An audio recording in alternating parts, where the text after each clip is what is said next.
You need to listen to this podcast on how to make America mediocre for once. And the only person that could pull this off is the most mediocre person I've ever met, John Hicks. What do you call this thing? The retirement solution with you? That's very mediocre. I approve. Helping you solve the retirement puzzle. Welcome to the Retirement Solution with John Hicks.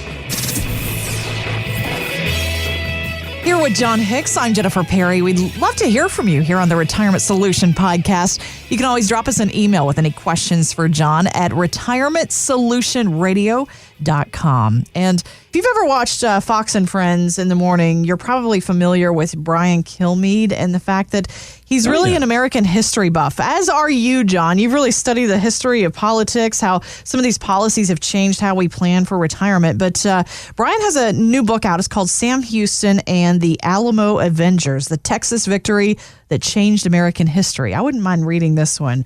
It's available now in bookstores. But our country's so divided right now politically, and we caught up with Kilmeade recently and asked if we should ever allow politics to affect how we invest. And here's what he told us. I am over the whole boycott, ban thing. Enough of that. And I would love for people to show some courage on that, but money really reflects on that. I could never tell anybody where to invest, but I could just say that it's pretty clear that there's certain candidates out there that have every interest in destroying Wall Street. It just doesn't work. You can't vilify rich people and expect to push yourself up. It doesn't work. Even though there are less rich people to fight back, I think you find that 95% have earned every dollar. Sounds like he's on your team on this one, John. Yeah. You know, when you think about what created the fabric of America, number one was freedom and opportunity. Those are the first two things that really got our country on good footing, okay? We believe in God, and we believe in what we do, we can earn, and we can all change our way of thinking. As a matter of fact, and so Reagan, his whole point was, we don't need more government. Mm-hmm. We don't need big government. As a matter of fact, government doesn't solve any problems. The problem is the government having too much of it, having it do all these things and not giving us choices. But amazingly, I think that Kilmeade is exactly correct on this one. There are some folks out there that think that socialism is better. And we know who they are. I don't even have to say their names. Elizabeth Warren, Bernie Sanders. Yes. Yang or Wang or whatever that guy's name is. All of these people think socialism is great. They want to use everyone else's money. And you know what, Jennifer? What? They're right. Socialism is great until you run out of other people's money. Right. Because then there ain't none left, guys. And that's the whole thing. From Wang or Yang or whatever his guy's name is, giving away $1,000 to every human being alive for a living wage. Elizabeth Warren and Bernie Sanders coming with a 42% tax. Come on. Can you imagine? To pay for health care for everyone or whatever this is. And hey, do I want us to not have health care? Of course not. But do I want them bankrupting the country to vilify those of us that have done well simply to win and pander for votes? That's absolutely absurd. But when you think about what Kilmeade said, I think he's exactly right. Because when you look at it today, it will not work to break down Wall Street. It will not work to break down the thought of capitalism for the American dream. I mean, I'm a small business owner. I have lots of employees that I have to pay. And I think it's great because they have jobs and I'm grateful for what they do for my company and every other small business out there. And by the way, there are a lot more employers that are small businesses than there are mega corporations. Right. And every one of those folks out there, they're really just trying to make what they can correctly and help keep those people employed. That is America. That is the dream. Capitalism is great as long as there's not a disincentive to work. And what a lot of these politicians are doing, they're creating an incentive to do nothing, to just lay around. And that is not how we were founded this country. It's not what we want it to become. That will truly crush the fabric of this country. And I think that would be really, really terrible. And one of the things that Brian also said is that you really do not need to mix. It's really not good to mix our emotions and our politics with our investing structure. Now, I agree with that. I agree with that. When you look at what a lot of the billionaires out there are saying today, Leo Cooperman being one of them, Ray Dalio being another one, Warren Buffett has a different opinion, but he said something very interesting recently. What these guys are looking for is if an Elizabeth Warren style person wins and all of a sudden they increase tax rate and become more socialistic, they're looking to see the government potentially fall anywhere between 25 and 70%, depending on which ones you're listening to. Now, I have no idea what's going to happen, and I'm not saying that that's going to happen, because a few years ago, I remember them saying that, if Trump was elected, at least Mark Cuban said this, if Trump was elected, the market was going to free fall.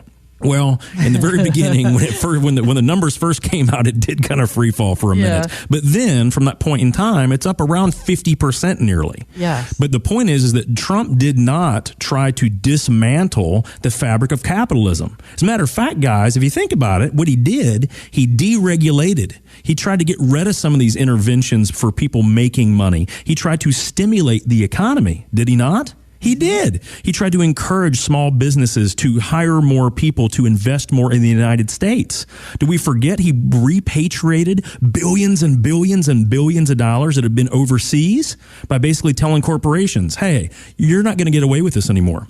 We'll give you a little bit of some leniency if you bring that money back over here. And guess what, guys? It worked. It worked. See, instead of destroying the fabric of capitalism, Donald Trump, believe it or not, this guy actually helped capitalism actually flourish even more in this period of time. He's beaten up on the Fed to keep interest rates low. Why? Because frankly, I think they did get it wrong when they tightened a couple years ago. It's probably a very bad idea, and they got caught for that. And the president called them out, probably for good reason. Yeah, numerous times on Twitter. Right. Do I love the way he does it? No, I don't. To be honest with you, I don't. It makes me uncomfortable, makes me, wonder. But at the same time, when you look at the end result, the end results have been pretty good. So this is a different situation. I think that, I don't know if I think the market is going to free fall, but I do think that we need to keep our emotions of our politics out of our investments. Now, how can we do that? Now, this part's a little bit easier. And this is one of the things we've ascribed to in our office for years now. We believe in having a mathematical based way to manage our retirement savings. It's very simple. We want to be like, if you remember Star Trek, Jennifer, do you remember Star Trek? Yes. Yeah. So there was the Captain Kirk character. He was very emotional about everything, and he wanted just to be certain that everyone on the ship was going to make it through the situation, right? Highly emotional. On the other side of that, you had Mr. Spock. Mr. Spock was very logical. He didn't care anything about humans. Realistically, it didn't seem like he did. He just looked at the data, and the data was what proved usually correct in those tough situations when they were worrying about things. What we understand is that you need a little bit of both of that, right? You need a little bit of emotion, but you need a whole lot of logic. So when it comes down to building a proper plan that keeps politics and keeps all this nonsense out of it, you want to have emotion when you're forming that plan. What do you want your money to do for you in retirement? Do you want to be able to take cruises? Do you want to be able to fly the kids around for holidays to see you guys? Do you want to go travel to them? Or do you want to just sit in the house and watch Archie Bunker reruns and eat stovetop stuffing daily? You can choose to do either one. There's really nothing wrong with either of those dreams, but that's the emotional part. But what we want to do is we want to actually establish a system that regardless of what's going on out there, regardless of the tweets, we still want to be able to sleep at night. That's the whole point, to sleep at night in retirement and know that each and every month we can pull money from our investments and feel confident, knowing that every month for the rest of our days, we're still going to get that paycheck coming from our investments. That's what we're really talking about. And that is typically very logical, completely void of emotion in any way. You need them both. But what I think that Brian was talking about here is you just want to keep your emotions out of investing, period. Because I think that's correct. A math-based approach ensures that at any point in time, even if the market goes way up or way down, you know that you're going to be able to make it all work throughout the course of retirement, whether it be 15 years, 20 years, or even 40 years in retirement. That's why we think that's the best way to manage money long term. But one of the things that Brian said there that kind of caught my attention reminds me of another TV show, this one from the 90s. See if you remember this Oprah Winfrey episode here, John. I know you watched a lot of daytime TV back in the day, but this is kind of what the Democrats sound like right now. Oh, it is. It is. This is that Oprah episode when she gave everyone a car that was in the crowd that day, right? Yeah. I remember this has been played on highlight reels forever and ever. And I think in the very beginning when Oprah Winfrey launched her own television network or whatever, I think they played this as one of those trailers pretty much every single day for the first 6 months. Yes. That the network was on. And this sounds exactly like what all of the Democrats are doing right now. And you get free health care, and you get free health care, and you don't get student loans anymore, and we're going to take care of your student loans. How are we going to pay for all this with all those other people's money? Those other people. Yeah. Between Elizabeth Warren, Bernie Sanders, and Yang, these guys are all promising money to everyone. How is that not buying a vote? That sounds exactly to me like buying a vote. And if you think about it, everyone's been all up in arms when Trump got elected. Those never Trumpers have been out there saying never, never, never. It should have never happened. They want to negate the votes of those that got the guy in.